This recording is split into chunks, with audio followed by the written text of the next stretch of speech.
আসসালামু আলাইকুম। রোজ কিচেনে আপনাদের সকলকে স্বাগত আরেকটি নতুন রেসিপি দেখার জন্য। আজকে আমার রেসিপি হচ্ছে কলার মোচা আর মসুর ডাল দিয়ে দুর্দান্ত একটি মুচমুচে বড়ার রেসিপি। আপনারা তো মোচার অনেক রকম রেসিপি খেয়েছেন, কিন্তু এইভাবে একবার মোচার বড়াটা তৈরি করে খেয়ে দেখুন, খেতে দুর্দান্ত লাগবে। এই বড়াগুলো বানিয়ে গরম গরম ভাতের সঙ্গে কিংবা বিকেলে স্ন্যাক্স হিসেবেও খেতে পারেন, চায়ের সঙ্গে। খেতে কিন্তু দুর্দান্ত লাগে।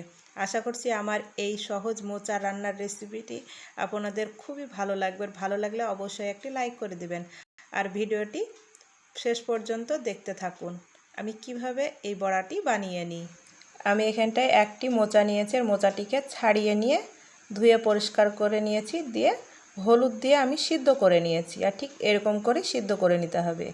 মোচাটি আমার ঠান্ডা হয়ে গিয়েছে, একটি মিক্সিং জারে দিয়ে দিলাম। দিয়ে দেখেন মোচাতে যে অল্প একটু পানি ছিল আমি সেটাও দিয়ে দিলাম।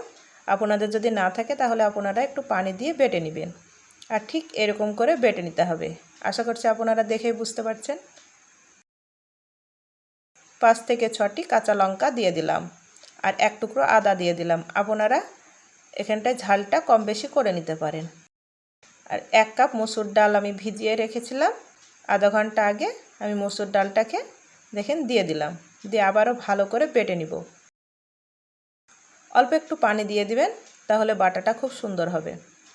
দেখেন অল্প পানি দিয়ে আমি বেটে নিলাম। আর খুব মিহি পেস্ট করে নিই, একটু গোটা গোটা আছে ডালগুলো, তাহলে ডালগুলো যদি গোটা গোটা থাকে তাহলে বড়াগুলো খুব সুন্দরভাবে মুচমুচ করবে আর খেতেও কিন্তু দুর্দান্ত লাগবে। আর ডালগুলো যদি একেবারে গলে যায় তাহলে বড়াটি নরম হয়ে যাবে আর খেতেও অতটা ভালো লাগবে না।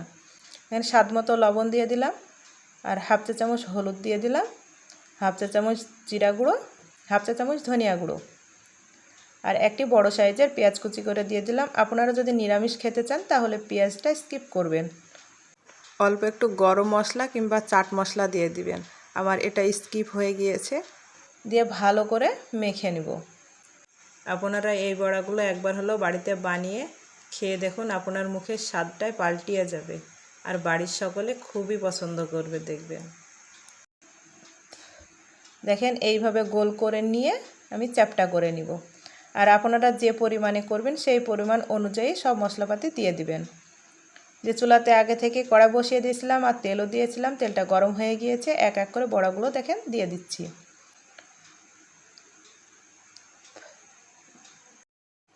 বড়াগুলো দিয়ে 2 থেকে 3 মিনিট ঢাকা দিয়ে দিলাম আর চুলার আঁচটাকে একেবারে লো করে দিয়েছিলাম।